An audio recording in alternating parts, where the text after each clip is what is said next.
बिस्मिल्लाहिर्रहमानिर्रहीम। शुरू अल्लाह के नाम से जो बड़ा मेहरबान निहायत रहम वाला है।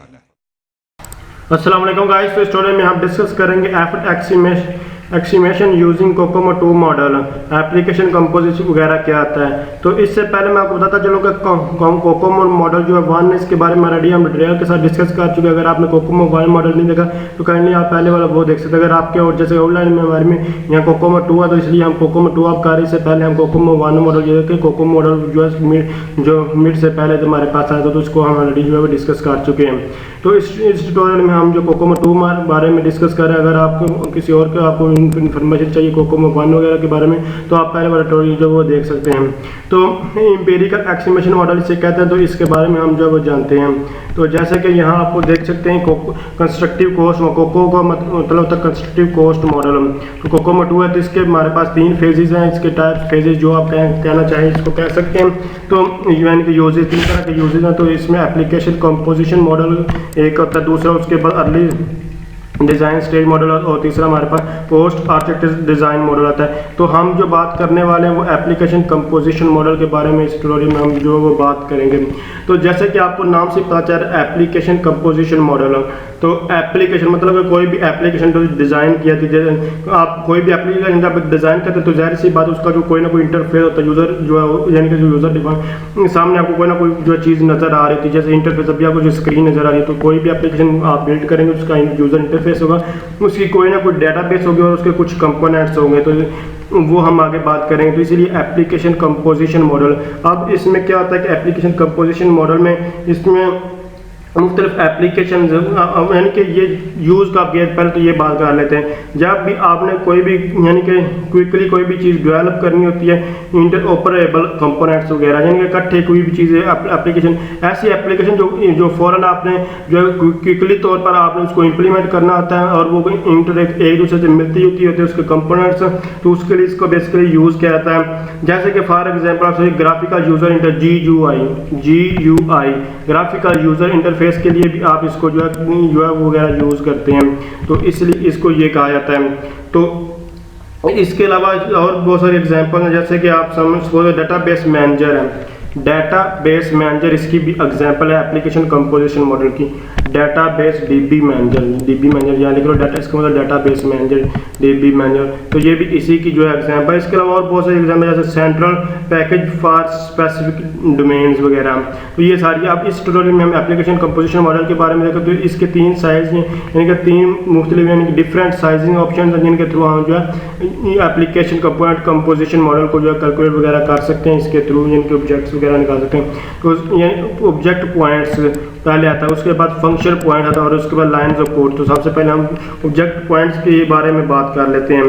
तो अब बात ये ऑब्जेक्ट पॉइंट्स क्या था। तो ऑब्जेक्ट पॉइंट्स जब बात की तो उसमें आपको मैंने बताया था कि एप्लीकेशन उसमें स्क्रीन होगी, स्क्रीन यूज़र इंटरफेस वगैरह जैसे जब भी आपको, तो उसके बाद रिपोर्ट्स होंगे और उसके कुछ कंपोनेंट्स वगैरह जो है वो होंगे। तो अब स्क्रीन आपको मैं आपको बता रहा हूँ, जैसे कि आपको ये नज़र है स्क्रीन, रिपोर्ट्स और डेटाबेस वगैरह में जो आपको वगैरह में मिलती हैं और कंपोनेंट्स उसके पार्ट्स होते हैं। अब इसकी कुछ ना कुछ स्क्रीन और रिपोर्ट्स की कुछ ना कुछ वैल्यूज़ होंगी जिनके थ्रू आप जो है कुछ ये ऑब्जेक्ट कंपोनेंट्स से निकाल सकते हैं। तो ये फिक्स वैल्यू है, जैसे कि स्क्रीन के लिए सिंपल अगर स्क्रीन है तो उसके लिए 1 है, अगर वो मीडियम है तो उसके लिए 2 होगी और अगर डिफ़िकल्ट है तो 3 होगी। और उसके बाद रिपोर्ट उसकी यानी कि सिंपल 2 होगी, मीडियम में तो 5 होगी और डिफ़िकल्ट है तो 8 होगी। अब ये निकालने के मुख्तलिफ मैथड आगे थोड़ी देर बाद मैं आपको ये भी बता दूंगा। उसके बाद 3GL कंपोनेंट्स सिंपल और मीडियम नहीं होते, सिर्फ डिफ़िकल्टी ही होते हैं, तो इस पर डिपेंड करता है। तो ये वैल्यू फिक्स है, आप ये ही यूज़ करेंगे। पहले आपको फाइंड मालूम करना होगा कि आपका जो ऑब्जेक्ट टाइप सिंपल है, मीडियम है या डिफ़िकल्ट, जो भी है उसको देख लेना। देखने के बाद आपने यही वैल्यू जो है वो यूज़ करनी है। ये वैल्यू चेंज नहीं होगी, ये फिक्स वैल्यू मैं आपको बता रहा हूँ। आपको ये रट्टा लगाना पड़े लगा लें, अब आपको पेपरों में गिवन भी हो सकती हैं। उसके बाद आपके पास एक फार्मूला NOP यानी कि न्यू ऑब्जेक्ट पॉइंट निकालने का ये फार्मूला यहाँ लिखा हुआ है। NOP क्या है, यानी न्यू ऑब्जेक्ट पॉइंट्स। तो सबसे पहले आप ऑब्जेक्ट पॉइंट से निकालेंगे, उसके बाद आप जो 100 लिखेंगे, 100 माइनस करेंगे परसेंटेज रीयूज़, मतलब कि आप कितना जो है कोड दोबारा इस्तेमाल कर रहे हैं वो उसमें से माइनस कर दें। बेसिकली ये न्यू के लिए यूज़ होता है, मतलब कि आपने आप कोई भी एप्लीकेशन बना रहे हो उसमें आप कितना काम नया कर रहे हो, कितना जो आप पुराना, जो जितना काम आप पुराना यानी कि कॉपी कर रहे होंगे, जो पहले से बना हुआ कोई चीज़ बनाई गई है, आपके पास पहले ही कोई कोड पड़ा है, उसका जो यूज़ है उसमें से 100 में से उसको माइनस कर दें और डिवाइडेड बाय 100 कर देंगे। आप ऑब्जेक्ट पॉइंट्स कैसे निकालते हैं आपको ये बताने वाला हूँ। तो ऑब्जेक्ट्स बेसिकली जब आप ये आपको पता चल जाएगा कि ये कॉम्प्लेक्सिटी या मीडियम है, डिफ़ॉल्ट है, डिफ़िकल्ट जो भी है वो पता लगा। उसके बाद आपने जो स्क्रीन वो काउंट करनी होगी, उसके बाद रिपोर्ट्स काउंट करनी होती है, कंपोनेंट्स वगैरह काउंट करने, सबको काउंट कर लेंगे, उसके बाद इनको जो प्लस कर लेंगे। तो एक एग्जांपल देखते हैं तो आपको ये सारी चीज़ें जो है वो क्लियर हो जाएंगी। उसके बाद अगर आप एफर्ट हमेशा याद रखें कि सॉफ्टवेयर इंजीनियरिंग या सॉफ्टवेयर में बात की, एफर्ट जो है हमेशा पर्सन को शो करता है कि कितने पर्सन यानी कि काम करेंगे और आपके पास कोई भी जो है प्रोडक्टिविटी बन जाएगी। तो उसके लिए हमारे पास NOP यानी कि आपको पहले ये निकालना होगा डिवाइडेड बाय प्रोडक्टिविटी। अब ये प्रोडक्टिविटी की डिफरेंट वैल्यूज होती हैं तो वो भी मैं आपको भी थोड़ी देर बाद ये बता दूंगा लास्ट पे। चल एक एग्जांपल देखते हैं, फिर हम मज़ीद इसको डिटेल के साथ थोड़ा देखेंगे। तो आपको एग्जांपल क्या है, use the COCOMO 2 model. COCOMO 2 model को इस्तेमाल करके estimate effort required to build software for simple ATM। देखिए यहाँ इसने सिंपल आपको बता दिया, सिंपल बताया, तो इसका मतलब कि आपके पास कौन सी वैल्यू आएंगी, सिंपल के ये वाली वैल्यू आएंगे। अब किस किस के लिए आएंगी वो देखना पड़ेगा। ATM that produce 12 screens, 10 reports and will require approximately 80% as new software components। तो सबसे पहले हमारे पास 12 स्क्रीन्स और 10 रिपोर्ट्स हैं, मतलब कि आपके पास यहाँ आपके पास 10 जो स्क्रीन आ जाएंगी और 12 रिपोर्ट्स, मतलब कि 10 और ये 2 मल्टीप्लाई 10 20 होगा, टोटल कितना आपके पास आ जाए 32 आ जाएगा। तो इस तरह आप ये निकाल सकते हैं। ये 30 यानी कि ये 2 एंड 2 के साथ मल्टीप्लाई होगा और ये 1 के साथ मल्टीप्लाई होगा और उसके बाद प्लस करके टोटल आपके पास जो है ऑब्जेक्ट टाइप निकल आएगी। उसके बाद आपके पास यानी कि वो कह रहे हैं कि जो सॉफ्टवेयर है वो जो है तकरीबन 80% जो है वो नया, अब 80% नया, जिसका मतलब 20% रीयूज कर रहे हैं, तो अब 20% वहाँ 10 - 20 आ जाएगा। उसके बाद assume average complexity and average developer or environment majority। अब वो कह रहा है कि ये सबको जो है कि जो वर्कर वगैरह जो काम कर रहे हैं, जो डेवलपर हैं, जो इस एप्लीकेशन को बनाने वाले हैं, वो एवरेज अंदर दरमियाना है। जब एवरेज की बात होती है इसकी नॉर्मल वैल्यू जो होती है फिक्स ही है, पिछले एक्सपीरियंस से जो लेगी है वो 13 यूज़ होती है। तो use the application composition, application composition को यूज़ करें, उसका फार्मूला यूज़ करें, मॉडल विद ऑब्जेक्ट पॉइंट्स, तो उसके साथ निकालना होगा जो भी एग्जाम्पल आपको दी है। तो आप देखें ये वो टेबल आपको गिवन है। अब काउंट आपने किया कि स्क्रीन कितनी आपके पास 12 स्क्रीन थी। उसके बाद आपके पास रिपोर्ट कितनी थी 10 रिपोर्ट्स और 12 यानी कि 10 रिपोर्ट्स और 12 स्क्रीन आ गई। उसके बाद कम्प्लेक्सिटी वेट हमने देखा कि सिंपल में 1 और 2 है, तो हमने जो उसको वेट फैक्टर था 1 और सिंपल दिया 1 और 2 दे दिया। हमारे पास कंपोनेंट्स कोई में, इसलिए हमने कुछ भी NN कर दिया। और टोटल ऑब्जेक्ट कितने आ गए 12, ये 12 आ गया। और उसके बाद 10 मल्टीप्लाई बाय 2 20 और 32 ऑब्जेक्ट्स हमारे पास जो है वो आ चुके हैं। इस तरह आप ये ऑब्जेक्ट्स जो निकाल सकते हैं। अब ये हमारे पास ऑब्जेक्ट्स आ गए, आप ऑब्जेक्ट यहाँ हम लिख लेंगे, मतलब ऑब्जेक्ट हमारे पास कितने 32, उसके बाद 100 माइनस रीयूजेबिलिटी 20 और 20 के बाद डिवाइडेड बाय 100, तो आपके पास इस रेंज पे 32 और 80 और ये आ जाएगा। और ये सिंपल सी कैलकुलेशन है, कुछ भी नहीं है, ये निकाल लेंगे। उसके बाद आपको जो निकालना होगा वो आपको एफर्ट निकालना था। If productivity is given average, so वो ये एज्यूम प्रोडक्टिविटी जो है वो 13 है। ये फिक्स ही होती है, एज्यूम करें ये फिक्स ही, याद रख लें। उसके बाद 13 आएगी और उस यानी कि जो आपने न्यू ऑब्जेक्ट पॉइंट से निकाले उसको डिवाइड करें 30, तो आपके पास एफर्ट मतलब कितने लोग जो है वो काम करेंगे इस प्रोडक्ट को बनाने के लिए। तो जस्ट आपको क्या करना है, यानी कि यहाँ आपके पास ये सारा एस्टिमेटेड एफर्ट का फार्मूला भी गिवन, इसको छोड़ें। अब मैं थोड़ा सा चीज़ें, ये इस तरह का आपको सिंपल क्वेश्चन है, किसी और वे से भी आपको क्वेश्चन जो है वो आ सकता है, इसलिए आपको मैं थोड़ा सा अब डेप्थ में जाकर वो समझाने की कोशिश करता हूँ। तो मुझे उम्मीद है कि आपको सारी चीज़ें जो है वो क्लियर हो चुकी हैं। आप कुछ चीज़ें जो है आपको जो है याद रखनी होगी।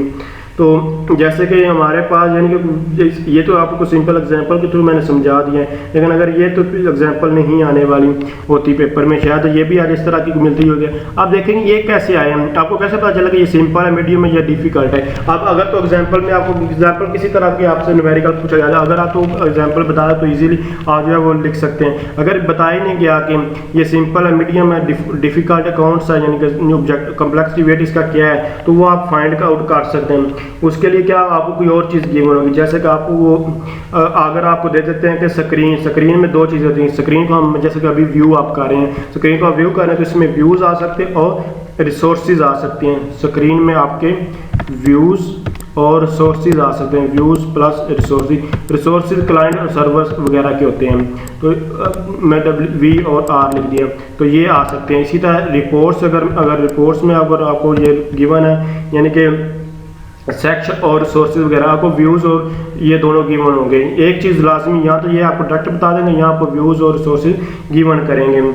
उसके अलावा अगर आप रिपोर्ट्स निकाला जाए तो रिपोर्ट्स के लिए आपको क्या गिवन कर, सेक्शन रिपोर्ट्स यानी कि डाटाबेस में आपके सेक्शंस वगैरह होते हैं और सेक्शन के साथ आपके रिसोर्सेज क्लाइंट और सर्विस वगैरह, क्लाइंट और सर्वर वगैरह होते हैं। आपको ये चीज़ें क्या की हैं रेडी, मैं सारी चीज़ें बता चुका हूँ। क्लाइंट होता है जो सर्विस को यूज़ कर रहा है, सर्वर जो सर्विस प्रोवाइड कर रहा था उसको कहते हैं। तो अब ये चीज़ें आपको यहाँ तो गिवन होगी। अब इनकी अपनी अपनी वैल्यू होती है, उन वैल्यू के मुताबिक फिर हम सिंपल, मीडियम और डिफ़िकल्ट जो है वो फाइंड करते हैं। तो ये चीज़ें भी अगर आप याद रखना चाहें तो कर सकते हैं, अदरवाइज इतना मुश्किल तो आपको पेपर बहुत नहीं आने वाला होता पेपर पॉइंट ऑफ व्यूज़ में।